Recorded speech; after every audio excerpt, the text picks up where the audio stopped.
રૂપિયા, સોનું, ચાંદી કે કોઈ કિંમતી વસ્તુઓ, આ બધું જ જોઈને કોઈનું ઈમાન ક્યારે ડગી જાય તે કહેવું ખૂબ જ મુશ્કેલ છે.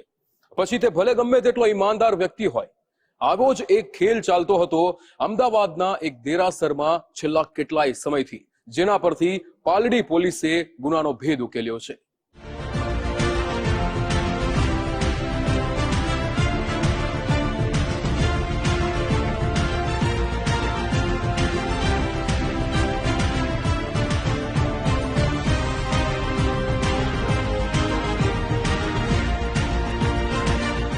અમદાવાદના પાલડી વિસ્તારમાં આવેલું જૈન દેરાસર.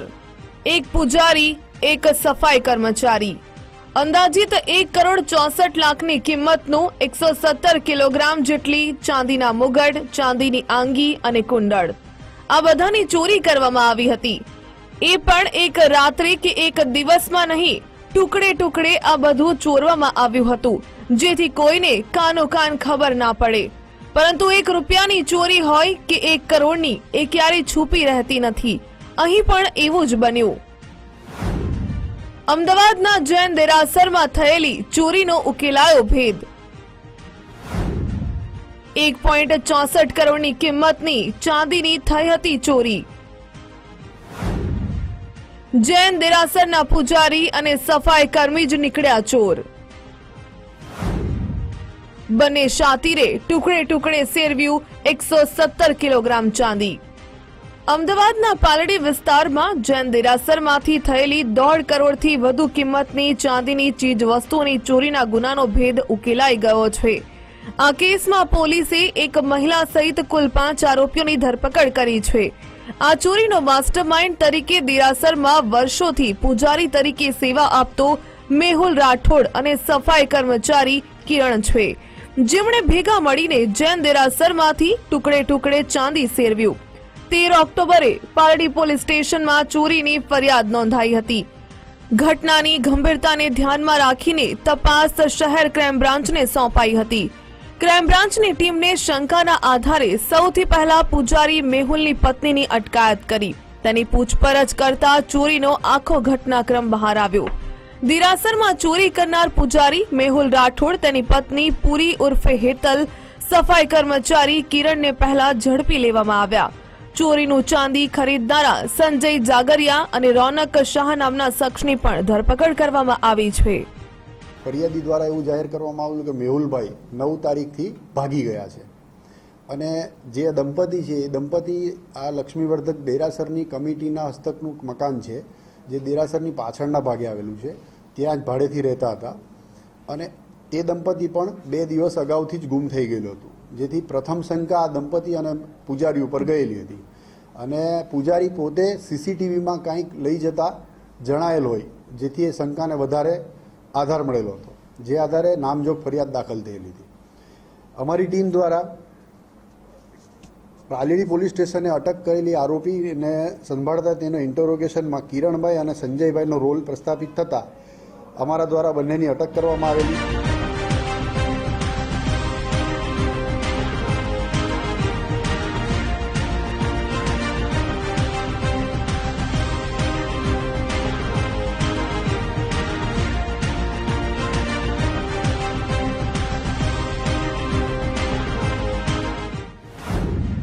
પંદર વર્ષથી કામ કરતા પૂજારીનું કેવી રીતે ડગ્યું ઈમાન? કેવી રીતે ટુકડે ટુકડે દેરાસરમાંથી કરવામાં આવી ચોરી? પાલડી પોલીસે ઝડપી લીધા બાદ માથું નીચું રાખનાર દેરાસરનો પૂજારી મેહુલ અને સફાઈ કર્મચારી કિરણ મુખ્ય આરોપીઓ છે. આરોપી મેહુલ છેલ્લા 15 વર્ષથી દેરાસરમાં પૂજારી તરીકે કામ કરે છે. 2.5 વર્ષ પહેલા મૂર્તિઓની પાછળના ભાગે દિવાલમાં જીવાત થતી હતી. ટ્રસ્ટીઓની સૂચના મુજબ મૂર્તિની પાછળના ભાગની આંગી, મુગટ સહિત કેટલીક વસ્તુઓ ઉતારીને દેરાસરના ભોયરામાં મૂકવામાં આવી હતી, જેની ચાવી માત્ર પૂજારી મેહુલ પાસે રહેતી હતી. જરૂર પડે ત્યારે જરૂરિયાત મુજબ વસ્તુઓ મંગાવી પરત મૂકી દેવામાં આવતી હતી. પરંતુ પૂજારી મેહુલની દાનત ચાંદી જોઈ બગડી હતી, જેથી તેણે એવી રીતે ચોરી કરવાની શરૂઆત કરી કે જેની ગંધ કોઈને ન આવે. પૂજારી મેહુલ કટરથી કટિંગ કરી ચાંદીની ચોરી કરતો હતો. સફાઈ કર્મી કિરણની મદદથી આ ચાંદી બહાર લઈ જતો હતો. ચોરી કરેલું ચાંદી મેહુલ આરોપી રોનક અને સંજયને વેચી દેતો હતો. શાતીર આરોપીઓ ચોરીના દાગીનાને જડતર શરાફ પેઢીમાં ગાળવા આપી દેતા હતા. ચાંદી ગાળ્યા બાદ તેના પૈસાથી આરોપીઓ નવું ચાંદી ખરીદતા હતા. ચોરીનો આ સિલસિલો છેલ્લા 2 વર્ષથી ચાલતો હતો. બંને આરોપીઓએ 2 વર્ષમાં 117 કિલોથી વધુની ચાંદીની ચોરી કરી હતી. ક્રાઇમ બ્રાન્ચે આરોપી પાસેથી 48 કિલો ચાંદી રિકવર પણ કર્યો છે.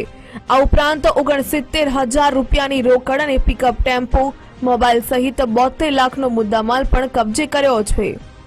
આરોપી મેહુલ દ્વારા કબૂલાત કરવામાં આવેલી હતી કે સદર મુદ્દામાલનો જે પણ નિકાલ કરવાનો હોય એ ત્યાં સ્થાનિક વેપારી છે રોનક સુબોધચંદ્ર શાહ તેઓને આપતા હતા. રોનક સુબોધચંદ્ર શાહ ચાંદીના વેપાર સાથે સંકળાયેલા હોય, જેથી તેઓ પોતે આ ચાંદીના ઘરેણા જે કટ કરીને મેહુલ દ્વારા આપવામાં આવતા હતા એ લઈ જઈને સરાફ બજારમાં ગાળવા માટે આપી દેતા હતા. જે ગાડીને એની જે ચાંદીની પાટ બને એ પાટ પોતે લઈ લેતા હતા અને લઈને એને પહેલાં રોકડ સ્વરૂપમાં ફેરવણી કરી દેતા હતા.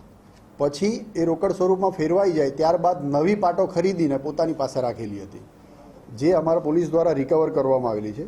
4 આરોપી પાસેથી કુલ્લે 48 કિલોગ્રામ 48.56 કિલોગ્રામ ચાંદી, કિંમત રૂપિયા 49 લાખ, રોકડ રકમ 79,000, 4 મોબાઈલ 40,000, બોલેરો પિકઅપ ગાડી 5 લાખ રૂપિયા મળી કુલ 72,87,400નો મુદ્દામાલ કબજે કરવામાં આવેલો. એ કિરણ અને એની વાઈફ એ બંને આરોપી ત્યાં સફાઈ કામદાર તરીકે નોકરી કરતા હતા.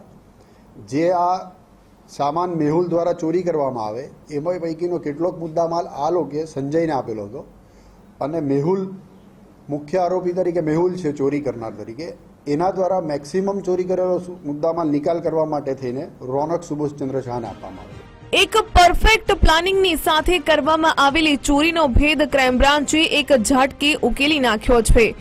પરંતુ જે રીતે જૈન દેરાસરના પૂજારી અને સફાઈ કર્મચારીએ ચોરીને અંજામ આપ્યો હતો એ ખરેખર કોઈ શાતીર તસ્કર ગેંગ જેવી જ હતી. પૂજારી અને સફાઈ કર્મી 2 વર્ષથી ચોરી કરતા હતા, જેની ભનક કોઈને ન લાગે. પણ એ દિવસ આવ્યો અને તે લોકોને હવે જેલની હવા ખાવાનો વારો આવ્યો છે. અર્પિત દરજી, ગુજરાત ફર્સ્ટ, અમદાવાદ.